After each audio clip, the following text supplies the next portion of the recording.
Hello and welcome to another episode of the Tip Balls Podcast. I am your host, Sam Randazzo, and I am joined today by my two mildly balmy co-hosts. To my right, it is the one and only Uncle Sam. Hello. Good afternoon, everybody. And behind the computer, choking his own chicken, it is Bruce, the tugboat. Stugatz. What's going on? It is, well, when you're listening to this, it will be Thursday, and that means it is time for Fantasy Frenzy. So we're going to get right into it. I don't want to waste time today. Let's start off with the quarterback position. Hey, before that, can we do a little news first? Sure. What's going on with Daniel Snyder? What's going on with that deal? I'm seeing a bunch of stuff about him. Oh, I was going to end today with that. Oh, all right. No, go ahead. No, All right. let's get it out. Let's just do it. Just because Dan Snyder has reportedly hired the Bank of America to start to find possible suitors to purchase the Washington Commanders. So, after months and months of mounting pressure, after a ton of speculation, he is going to go forward with selling the team. I'm going to guess he's going to want an absolute king's ransom back for the Commanders. I mean, at this point, the precedent has been set with Rob Walton's purchase of the Denver Broncos. That was $4.6 billion. I think for all intents and purposes, Washington could be worth more than that. Actually, yes, according to Forbes, the Commanders are ranked 6th as far as NFL team goes at a valuation of $5.6 billion, which I know that Denver got. I want to say it was around $500 million more than what they were valued at. So, correct. A sale of the Commanders, we could see $6.2 billion. And I think he'd be pretty happy with $6 billion. Well, yeah, it says here that he purchased the team in 1999 for $750 million. So yes, I remember when he did. That's not that bad of a ROI. I will say that much. Realistically, Dan Snyder is probably the scummiest. He's up there. Well, he's right in the as far as owners go. He's up there. Around the league, he's considered a pretty big douchebag. Yeah, big. But big scumbag. A lot of them guys that run that league are douchebags. So. Absolutely. Wait, Dan Snyder? The Dan Snyder. Like the guy who owns like half of Detroit? That's Dan Gilbert, Bruce. Oh. It's Dan Gilbert, dumbass. Well, what are you gonna do? Anyways, Got two guys mixed up. They're both named Dan. So yeah, Washington Commanders are currently looking for a new owner. And we know how this goes. After they find somebody, then everybody's got to approve them and all that happy horse shit. So not a quick process, but we'll keep you updated on whatever's going on there. Now, any other news that popped up to you? Well, that was about it. I was just curious about that deal just because I seen a few things. I didn't notice it earlier. Anyway, let's do it. Let's start off with quarterbacks. Starts and sits of the week. Obviously, we know who the automatic starts are. Aaron Rodgers, Josh Allen, Lamar Jackson, Jalen Hurts, Patrick Mahomes. Honestly, I saw something on here that I thought was really interesting. Currently, Joe Burrow's ranked 2nd in points. And I mean, it did not start out that way. He started out a little bit slow. So if you're a Joe Burrow owner, I mean, especially against Carolina this week, I think you're playing him. But one that I thought was really, really interesting this week, Geno Smith up against the Arizona Cardinals. Arizona currently allows the 8th most points to quarterbacks. Their defense is not that great, as we know. Most of the games that the Cardinals are in this year have been high-scoring ones. They're shootouts. Their defense is not all that stout. Geno Smith, on the other hand, we have seen time and time again now this year that he can put up points. He's averaging 20 points a week. Rostered in 83% of leagues, so he's probably not out there. But if you own him, you're giving him a start this week against Arizona. He's coming off of a 21-point performance last week. Obviously, prior to that, against Arizona the first time they played, and the Chargers, he only put up 14s. Prior to that, though, 27, 34, 21. So Geno Smith, even though he had a downtrodden couple of weeks there and didn't have a fabulous performance against Arizona the first time, I think Arizona's offense looks much better now that DeAndre Hopkins is there. And I think the Seahawks are going to continue their winning ways this week. I would run with Geno Smith this week if you have him rostered. On the other hand, I also don't hate Kyler Murray this week. He's currently quarterback 6. He's averaging 21.2 points a week. Obviously, he's rostered 97% of leagues, so he isn't out there. But he's only started in 81%. I like him against Seattle's defense this week. But honest to God, I think I like Geno Smith a little bit better. Okay. Another guy that most people are not starting. He's owned in 85% of leagues, but only started in 43%. If you own Aaron Rodgers, play him this week against the Detroit Lions. The Packers are due for a big performance. At the end of the day, as we have seen time and time and time again, the Detroit Lions do not have one singular player who can cover anyone. Literally anyone. They don't have anybody that can cover the ghost of Randall Cobb. They don't have anybody who could cover Romeo Doubs. I expect Aaron Jones to have a good week running the ball and receiving the ball. Shout out to Bruce.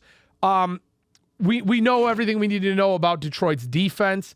They are Shotgun to the dick. shotgun to the dick, as atrocious as it gets. Aaron Rodgers currently ranked quarterback 18, and he's only averaging 15 points a week, but he has a 4-point performance against Minnesota. And if you look down the rest of his weeks, 18, 17, 17, 19, 14, 17, 16. He's right there. It's right there in the middle. So realistically, if we take out that 1 4-point performance against Minnesota in week 1, he is more of a 17.5-point average, which would bump him up quite a bit. So he has not been awful. Well, I got a feeling his numbers will be really good this week. I have a feeling this week he's going to have an Aaron Rodgers-like day against the Lions. And one of his receivers is going to be a breakout guy this week. I think it's going to be a big week. Dobbs? I think it's Dobbs, especially with Watson still banged up. My sleeper this week. I think Aaron Rodgers has a big week. Thankfully, we don't have to tell you to sit Russell Wilson because he's on a bye. I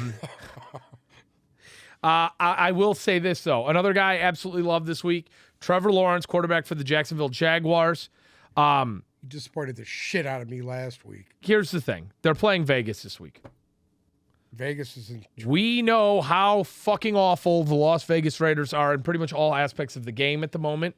We all thought they were the best 1-4 football team we've seen this year. Yeah, and then last week against New Orleans, they proved to us that we came off the wagon. Yeah, we were wrong. They are allowing the most points to opposing quarterbacks. You know somehow. this week? Who? Justin Fields. Oh, really? Well, hold on. Continue what he did last week, this week against the Dolphins. I think it could be really interesting. But the only thing that scares me with this game is Chicago's defense. Yeah, without their leader going into Miami to play the Dolphins, I don't know. I think you're scares the shit out of me. batshit crazy, but Okay. yeah. This is the I thought Justin Fields looked really good. He finally looked Yeah. like an NFL quarterback. This defense is finally. the Miami defense is it's pretty good. It yeah. isn't no joke. They're not I that don't- great. The Lions put fucking 28 on them. I'm excited to see Bradley Lions have a Chubb's good offense. debut. I am too. For the Dolphins. You know, I heard an interesting fact that the trade that they traded for to go up to take The Trey Lance trade. Trey Lance, They the turned 3 picks that they got. in exchange. So San Francisco exchange. took Trey Lance, and essentially they turned it into Tyreek Hill, Jalen Waddle, and Right, they Bradley drafted Chubb. Jalen Waddle, signed Tariq Hill, and now they signed Bradley Chubb Yeah, with that deal for Trey with Lance. those first round picks. So they got those 3 guys for Trey Lance. Fabulous. I'll take That's that all. that's I would great take that all day front long. office Gold work fucking there. star. Justin Fields What this do you week. think of that? That's What do you think of that? Who's the fucking GM in Miami? Who knows, Stephen Ross? But I'll say this much: I like Justin Fields this week. He's only owned. I do too. He's only rostered in 38% of leagues. He might if you are a sorry, if you've been running the table with Daniel Jones or Justin Herbert and you need a spot start this week, maybe you only roster one quarterback. Justin Fields against Miami is not a bad pickup. He's currently ranked 15th, which I'm shocked by because he had some absolutely fucking awful games. He put up an 8 one week. He put up a 4 one week. He put up an 11 one week. Yeah, like 50 yards passing in a game, complete game. Yes, the last 4, 19, 19, 24, 27. So we're seeing an uptrend there. If you need a spot start this week, I have no problem picking up Fields and starting him. As far as guys I don't like, every atom of my being wants me to say Tom Brady against the Rams defense, but I'm not going to look at Tom Brady analytically anymore. I'm going to look at it from a what do I think is going to happen standpoint, because the Buccaneers aren't doing anything that I think they're going to do analytically. Realistically, I think the Rams are down. I think they're depleted. I think they are going to finish last in their division. I said that yesterday as well. The Buccaneers, again, if we use logic rather than numbers, the Buccaneers, much like the Giants shit the bed last week, the Buccaneers have to get one somewhere. They have to. They've got to get a good, nice, wholesome win that doesn't stink. The whole thing when is it's you got to over. see which team is going to come out. Is it going to be that team that came out the first couple of weeks, or is it going to be the team that we seen last week? I have faith in that Brady came this out week. not ready to play, just unorganized totally, and just in disarray. You kind of sound like a Lions fan right now. Wow. No, I have faith in Brady this week. So But you like him or no? I do like Brady this Okay. week. But you know who I don't like? No. Matt Stafford. Well, I Don't like Matt either. Stafford. Never have. He's currently ranked quarterback 24. Okay? He's averaging 13 points a week. We don't know Cooper Kupp's status. We don't know if Cooper Kupp is healthy. If Cooper Kupp does not play, You could throw the dirt on the box. that's the end for the Rams, and that's the end for any fantasy relevance that Well, wait a Stafford minute. still has. Don't they have Allen Robinson? Oh my gosh. I would rather fucking I don't even know. I'd I rather would take the that ghost of Randall Cobb over him. fucking A. Another guy I really don't like this week, and this is my for sure sit, Zach Wilson, quarterback for the New York Jets, going up against Buffalo's defense. He has not looked great coming back from his injury. Week 8 against New England, yes, he threw for 355 yards and 2 touchdowns. The week prior to that against Denver's defense, who we know is a little bit better than New England, 121 and nothing. Green Bay, 110 and nothing. 5 and 8 point performances respectfully. He also threw 3 picks against New England, which worries me. He's also not really finding his best receivers, which Uncle Sam knows all too well. Against Buffalo, you lay off of Zach Wilson, you lay off of the Jets. Those are my... So start, sit, add Justin Fields, sit Stafford, sit Wilson, play Geno Smith, and play Tom Brady. Okay. Wow. We should probably hear from our sponsor, 84% of employers agree that offering financial wellness tools can help reduce employee attrition. Is your small business providing enough benefits and financial wellness tools to its employees? Matt Lenhart and his team at Insignia Financial Company want to help you make sure you are doing everything you can to keep your employees financially healthy. Give Matt a call today at 734-744-9607 for a complimentary consultation or retirement plan review to make sure you are putting your best foot forward and keeping your employees first. His name is Matt Lenhart at Insignia Financial Company, and that number again is 734-744-9607. Give Matt a call. Your employees will appreciate it, and he will definitely give you the best consultation he can. Security and investment advisory services offered through Royal Alliance Associates Incorporated, member FINRA SIPC. Royal Alliance Associates Incorporated is separately owned, and any other entities or marketing names mentioned here are independent of Royal Alliance Associates. All right. I'm just going to give you Way to bring us back in there, Bruce. 3 of my top guys this week because I don't even want to talk about running backs right now because that terrible trade that I made. Real quick, and I want to bring this to your attention. 3 of the top 4 running backs are on a bye week this week. You have Nick Chubb, who's number 1, McCaffrey, who's number 3, and Saquon Barkley, who's number 4. So if you have a top-tier running back, you're kind of scrambling to fill right now. Go ahead. I don't think I do. Because I'm playing Miles Sanders versus the one-ply toilet paper Houston Texans. Wow. Absolutely going to have a game this week. Another guy, Raheem Mostert. Houston allows the most points to running backs, by the way. I want to go through them and then we can talk. Okay. Raheem Mostert against the Bears defense, who's dog as well. They're good, but fuck them. Another one. Travis Etienne versus the Raiders. Take that was with what you will. fabulous. I'll tell you who I like. Aaron Jones against the Detroit Lions. I didn't want to I say fucking it. love I didn't him want to fucking against the say Lions. it. In fact, he'll I have didn't a wanna 30-point say week it. this week. You plug him Did in. we not say that last week? What? This sounds all too familiar to me. I What? think we said this If last you week. plug Aaron Jones in this week and play this guy, he's going to put a 30-point on fucking Detroit. Great. Guaranteed. Yes. I'm playing him now. Anyway. Ramondre Stevenson against Indianapolis. I like that start. I don't like Fournette against the Rams, just to add on to what Bruce said. But as far as Etienne, Sanders, and Mostert, ranked 19th, 20th, and 21st, respectively, going up against Sanders going up against Houston, they allow the most points to running backs. Etienne, monster week last week, 23.7 points. Even though his average is a little low, I think the rest of the way now with James Robinson gone, you can expect pretty big things out of In Travis. fact, I don't like him this week. Who? James Robinson. I don't like him against that Buffalo defense this Fuck. week.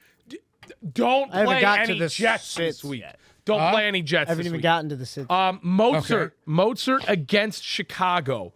Chicago has shockingly allowed a lot of points to running backs. They're currently ranked 29th against running backs. Now, I don't know how Jeff Wilson's going to be integrated into this offense yet. That is the only question mark I have on Raheem Mostert. But he has, outside of last week, I mean, we got some big games in there. We have a 13-pointer, an 18-pointer, a 21-pointer. Averaging 11 points a week, you kind of got to play the guy.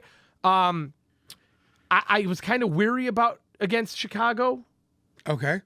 but there's no Roquan Smith anymore. Exactly. So I'm not worried about that anymore. I'm not worried about that. But I think out of everybody you said In fact, Sanders, I dropped the Chicago Bear defense as soon as they the traded him. one-ply toilet I had him paper. as Houston defensive. Texans. the Houston Texans, I think Miles Sanders is a big week, and I love Travis Etienne every week. So I see. I don't have Etienne, but I chose Miles Sanders and Raheem Mostert solely because of what happened this morning. you know what's mind-boggling? I had to go balls to the wall. Ramondre Stevenson, currently ranked running back 7, going up against Indianapolis this week. Indianapolis, they have now said that Jonathan Taylor has a high ankle sprain, so we don't know if we're going to see him. Naheem Hines is now gone. So I don't know who the fuck they're going to trot out there for Sam Ellinger to hand the ball to. But I think Stevenson could have a huge week against Indianapolis this week. Okay. All right, to my sits. Yep. I'm sitting. Well, I don't have him, but I'm telling you to sit him. Devin Singletary and or Naheem Hines as well, because see what they do is what Buffalo likes to do is they use them in the beginning of the game, and then by the end of the game, their attempts go down. Well, yeah. Their numbers go down extremely.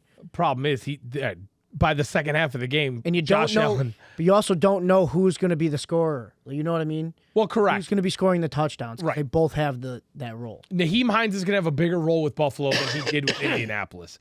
That's for sure. Also, the Buffalo running backs are very hard to choose what to do with because at the end of the day, Josh Allen realizes how easy it is to just go out there Josh and throw Allen is the touchdowns. best running back on their team. Yeah, exactly.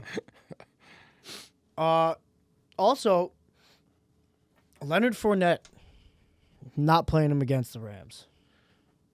You know what? Fournette. Really. Fournette's been very I truly disappointing. think Fournette will be a key catalyst of this game coming up. It's going to be, you're going to get 1 of 2 weeks out of Fournette. You know, against Atlanta in week 5, he put up a 30-pointer. But 2 weeks ago against Carolina, he put up a 3. I think you're going to have one of those 2 games out of Fournette. Either Brady's going to go out there and play absolute launch mode and throw the ball 40 times. It's all how the team is going to come out. If the Correct. team comes out and they got a chip on their shoulder, sort of like Carolina did when they played Absolutely them. played them. Yep.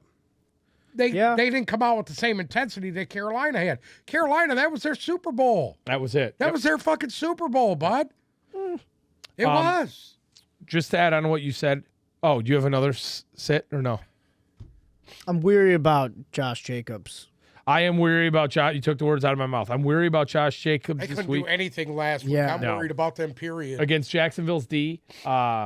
He put up a 6 last week, averaging 19, though. It's going to be very hard to sit him, but you got to consider it if you have a better option with him going up against. Vegas does one thing well, and it is against the run. Yes. Their front looks decent again. Jacksonville does one thing well, and it's against the run. For the most part, in my opinion. He could come to life a little bit. Yeah.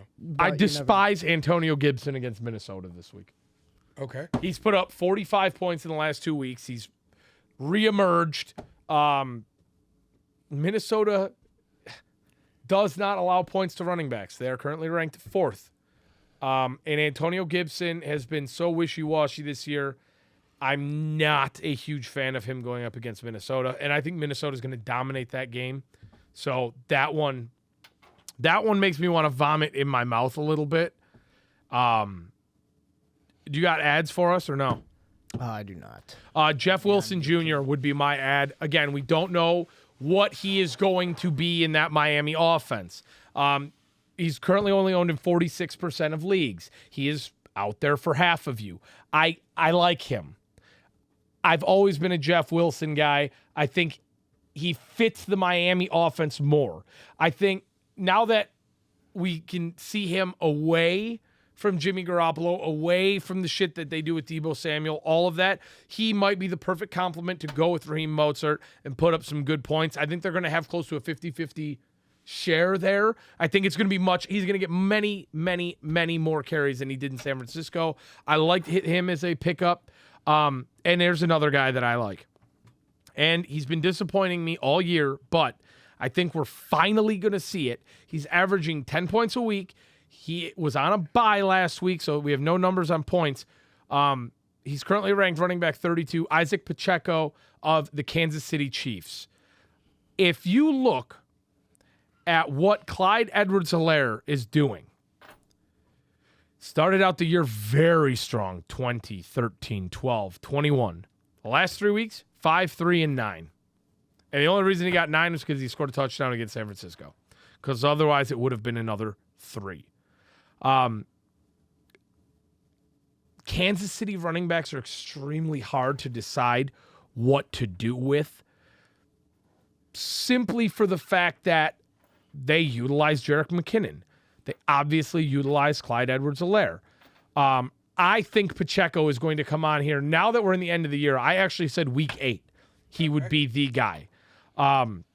He's only owned in 25% of leagues. I had told you Pacheco was going to take his spot. Yes, and that's why we were early in the process.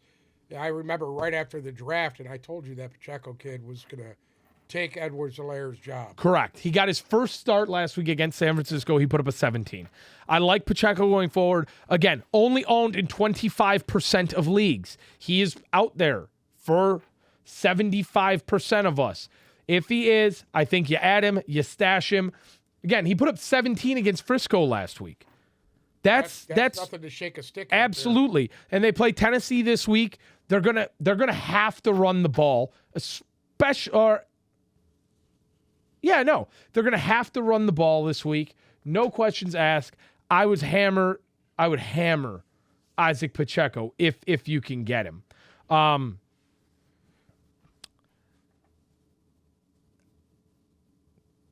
Derrick Henry. Hold on. What? Are you going to tell everybody to start Derrick Henry? He's on a bye week, dumbass. No, he's not. Oh, I thought he was. No, they play Kansas City. Obviously, if you have Derrick Henry, you're starting him. Yeah. One guy that I think that you could pull the plug on, Yeah, you're starting him. I think the A.J. Dillon experiment's kind of over. We talked a lot this offseason about how A.J. Dillon was going to come in there and take part of the workload away from. He does not look. He doesn't look nearly as He did dominant not look as he the did way last he did last year. I'll say that much. No. He was very powerful last year, and this year he looks slow, and it looks like he's running in quicksand. I like agree. it. I think you can, if you want to free up space for, I don't know, say Deonta Foreman, if he's available in your league, or Naheem Hines, or Tyler Algier. Those three guys are trending upward.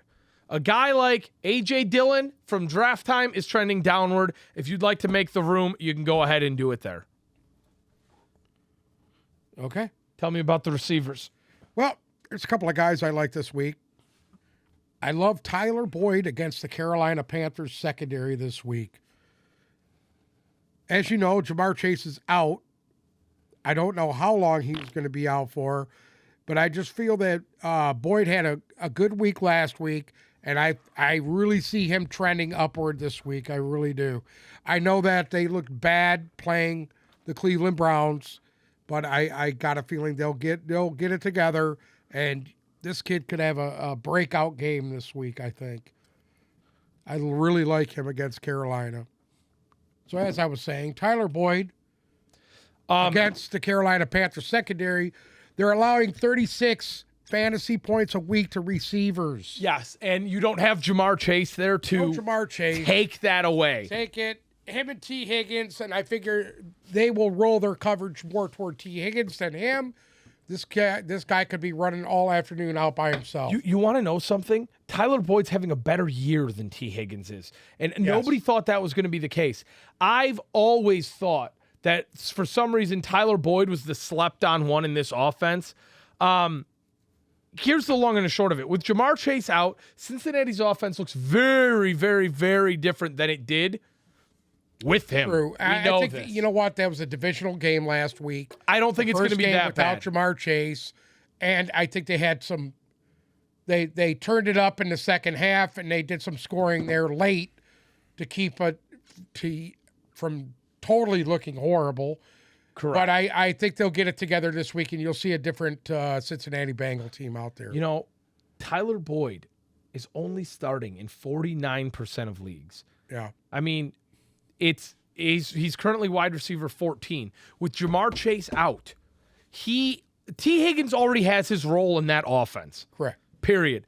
Tyler Boyd now kind of goes from a 3 to a 1. T. Higgins still stays where he was in my eyes. I think Tyler Boyd is going to be the catalyst to get this offense going. Obviously, he's not nearly as talented as Jamar Chase, but I think he's going to be extremely effective. I do agree with you. I love him against Carolina this week. Next guy I would like to talk about is somebody who hasn't played since week 1, Keenan Allen. I like Keenan Allen this week against the Atlanta Falcons secondary. And everybody was talking that Mike Williams is expected to be sidelined this week. He's dealing with some injury stuff. So I just think Keenan Allen right now, they needed him back bad. He's been nursing this hamstring. He suited up last week but didn't play.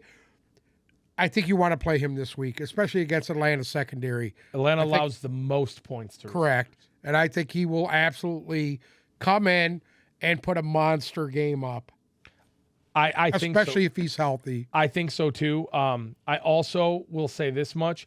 DeAndre Carter is sitting out there in a lot of leagues. And granted, And I would play the shit out of him this he's a return guy, okay? So if you play in a league like we do where return yards count, he is brilliant returning the football. Now, he's averaging between 3 and 5 targets a week, but he's turning them into a couple of things. He only has 1 touchdown on the year, but he has had some games with very nice yardage, 64, 55, 31, 16.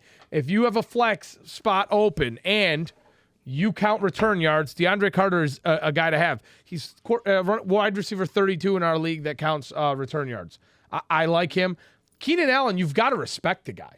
I mean, year after year after year after year after year, he puts up points, but he usually misses a few games due to injury. If he can stay healthy the rest of the year, don't be shocked to see him finish in the top 20 for Correct. wide receivers missing half the year. talented. Right. And, And you know that's what? missing half You the saw year. the Chargers go, too.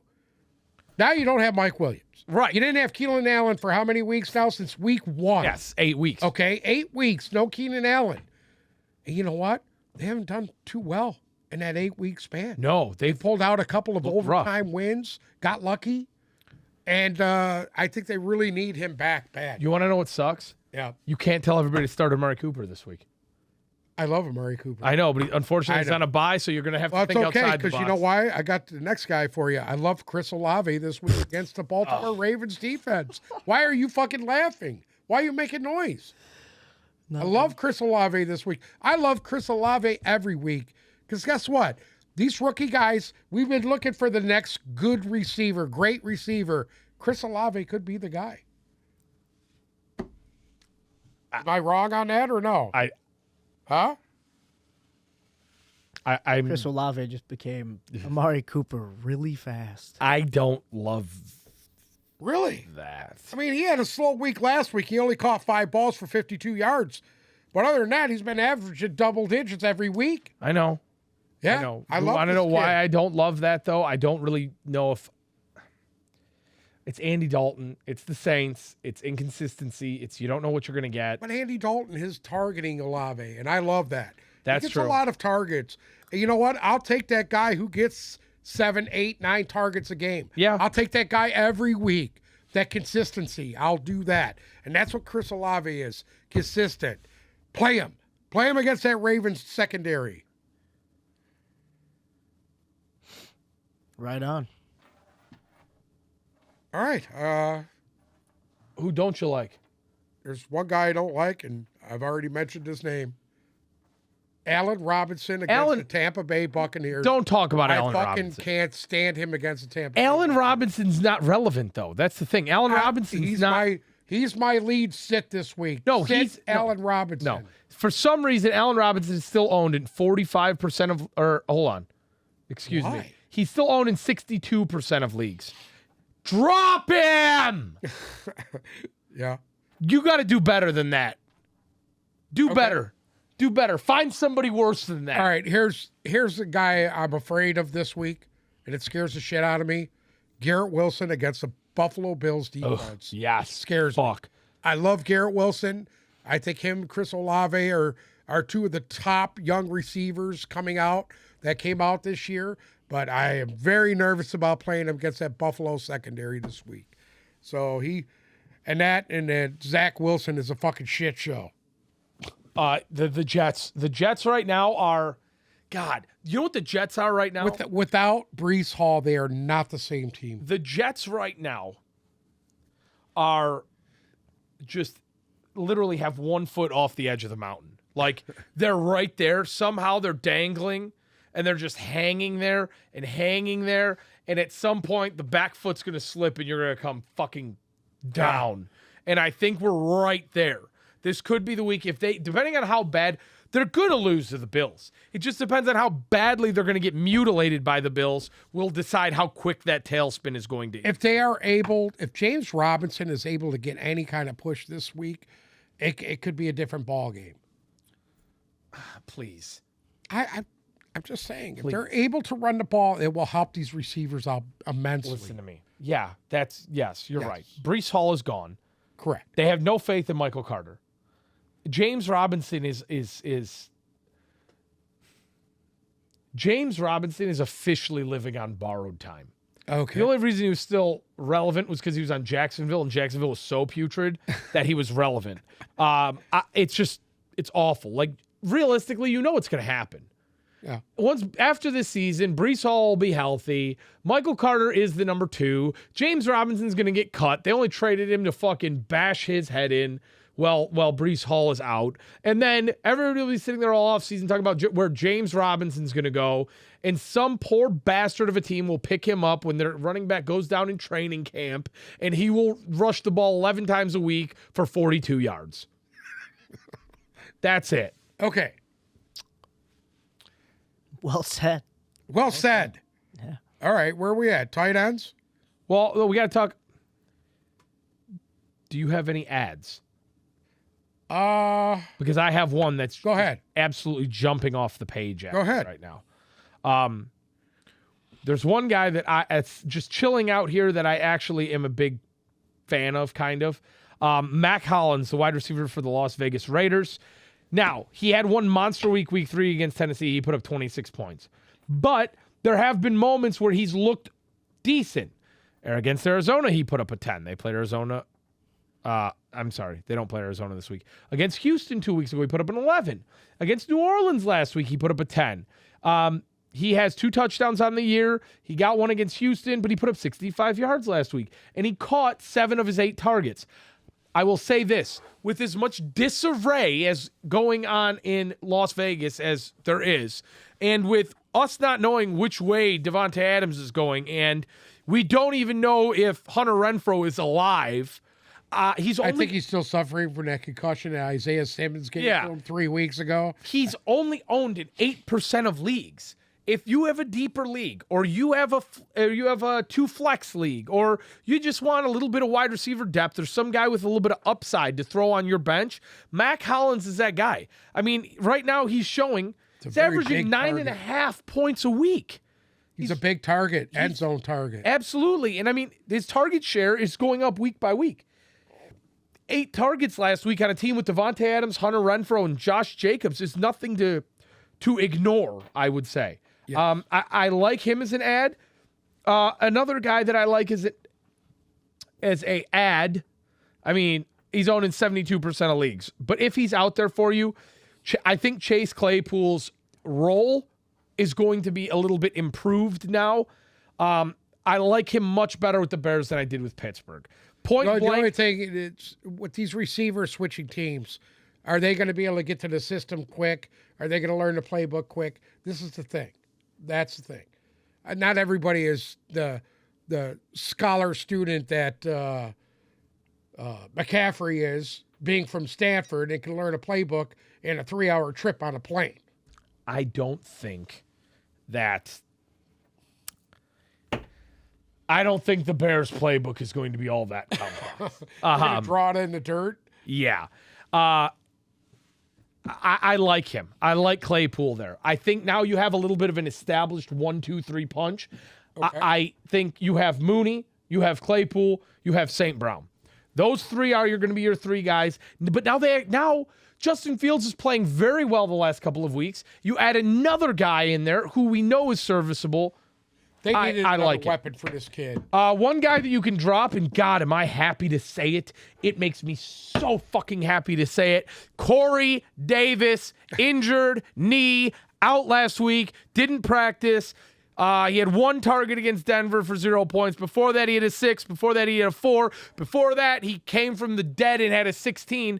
But he had a great first 4 weeks of the year. And now Corey Davis has done what Corey Davis does every year: get injured and produce nothing. So you can drop Corey Davis. Corey Davis. Thank God. You don't know how happy it makes me to say that, because he made me look so fucking stupid the first 4 weeks of the year, because all I do is talk about how badly I despise If you remember the Corey first Davis. 4 weeks of the year, it was Joe Flacco time. Yes, and they take away Joe Flacco. What happened to that offense? That offense was fucking utterly just dismantled. The has-beens were playing better than the new guys. Yes. You had Joe Flacco and Corey Davis. All of a sudden you get Zach Wilson comes back, and it's been a fucking shit It looked like show. fucking Steve Young and Jerry Rice with Flacco and Corey Davis. Yes. And now the has-beens have gone back to the nursing home. Thank God. Moving on to the tight end position, the one everybody loves to talk about because there's just so much there. Start Travis Kelce and Mark Andrews. Okay, realistically, the Taysom Hill thing is done. You can kind of put him back where he belongs, because I just It's a gadget. It was a fad. He put up 42 points for a bunch of people one week. It was great. I mean, can he get you 5 or 6 points a week? Yeah, but you're looking for a little bit more out of the tight end position. I told everybody to drop Tyler Conklin last week because he put up a 0, a 2, and a 4, and then he went up against New England and put up 23. So if you dropped Tyler Conklin last week, go pick him back up because he's still got some gas in the tank there. Couple guys on a bye this week. Kittle, Freiermuth, Njoku's obviously still out, even though we loved him. I want to talk about TJ Hawkinson. We reported the trade yesterday. He's going to Minnesota. Irv Smith Jr. hit IR yesterday with a bum ankle. There's truly, and the more and more I read about this deal, the more and more I love it. It's an absolute perfect fit to have Hawkinson in Minnesota. Reason number one, do you know where TJ Hawkinson is from, where he grew up? No. Northern Iowa. There you go. So essentially he's going right close to back home. Obviously he went to Iowa for college. He's going to the Vikings. Kirk Cousins loves a reliable tight end. We've seen this time and time and time again. I mean, those years with Kyle Rudolph. I like Hawkinson. He is better than Conklin was there or than Irv Smith Jr. was there. I think he fits right into the offense. I think he's productive week one. If you got Hawkinson, start him this week. You probably already are. But I love Evan Ingram this week. The Jacksonville Jaguars tight end against the Las Vegas Raiders. The writing was on the wall for this guy to have a little bit of a breakout. He caught his first touchdown of the year last week in a 13.5-point performance. I think Trevor Lawrence is going to start looking to him more in the red zone. Okay. He hasn't yet this year. Obviously, first touchdown of the year. But if you look at his targets, 6, 7, 6, 10. Ever since week 5, they've gone up from 4, 3, 1, up into that 6, 7, 8, 9, 10 threshold. And yardage-wise, 69, 40, 67, 55. It was the touchdown that was making the difference between an 8-point-a-week player and a 14-point-a-week player. I think they're going to look to utilize him more in the red zone. I love Evan Ingram this week against Vegas. I think the Jaguars are going to have a big game this week. And I love him going forward. Is he an instant start every week? No. Is he a good guy to pick up if he's out there? Yeah, he's only owned in 45% of leagues. So for half of you, he's out there. One other guy who I've never spoke very highly of here is Bobby Tonyan. I told you guys after week 6, he put up 14 points. I said, don't buy into the Robert Tonyan train.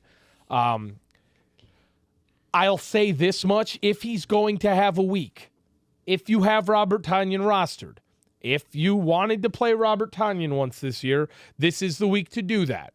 After this week, you can immediately drop him back to where he belongs in the free agent pool. But one guy that I think you should look to picking up is Hayden Hurst, tight end for the Cincinnati Bengals. He's only owned in 60% of leagues. He's averaging 7 points a week, which isn't great, but I think he is going to have a little bit more red zone production with Jamar Chase out.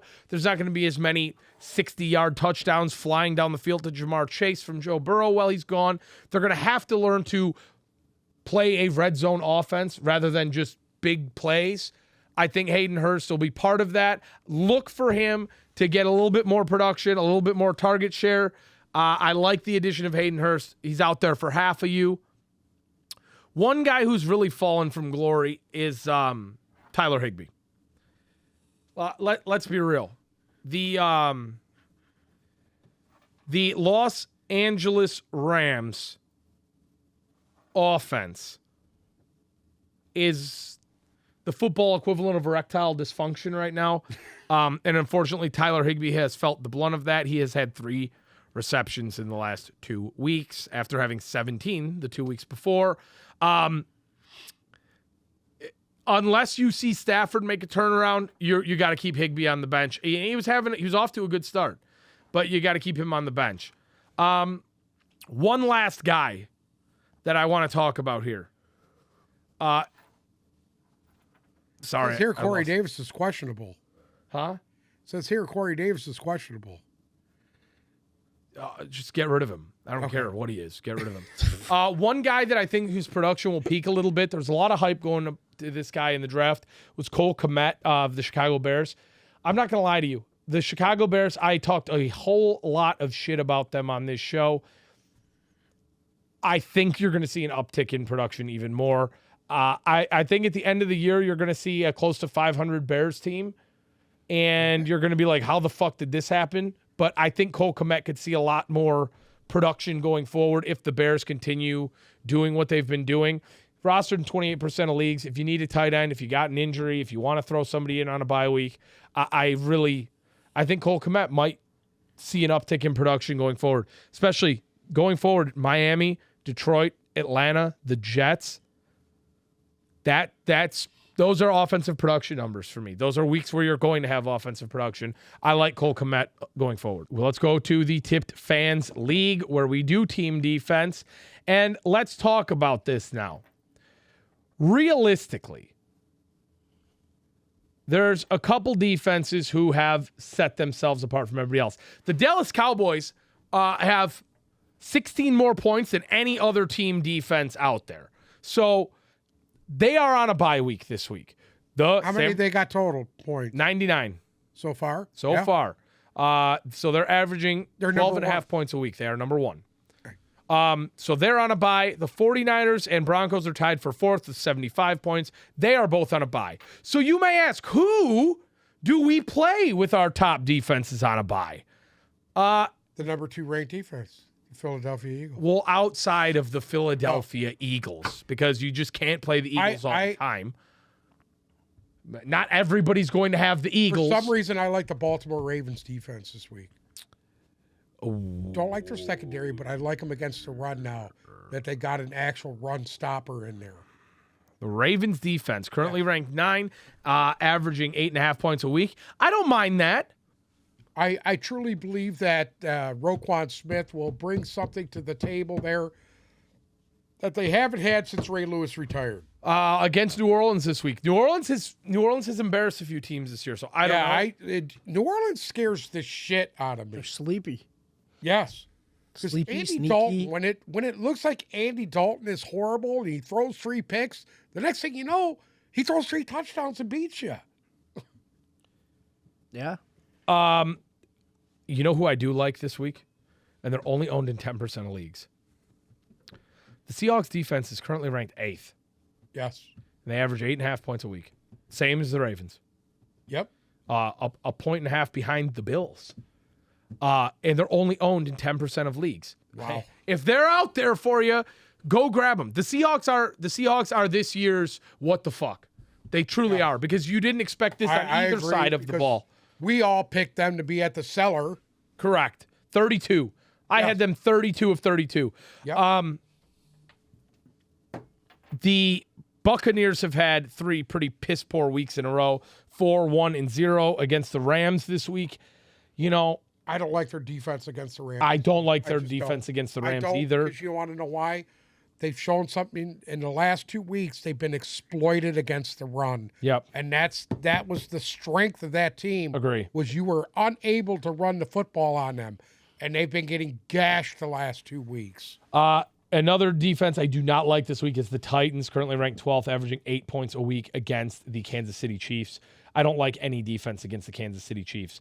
I don't mind. Yeah, I agree with that. I'll say this. I like the Bengals defense against Carolina this week.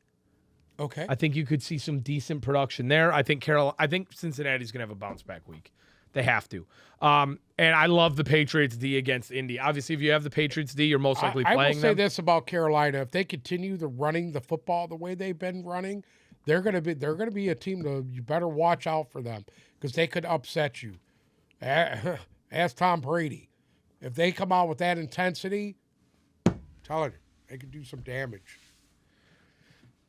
Real quick, I wanted to discuss this before we end our fantasy frenzy this week. So I tabulated a little formula for our power rankings. Rather than me just saying who I like, I wanted to break it down a little bit more, because as we know, I'm the analytics guy here, and I wanted to create something a little analytical.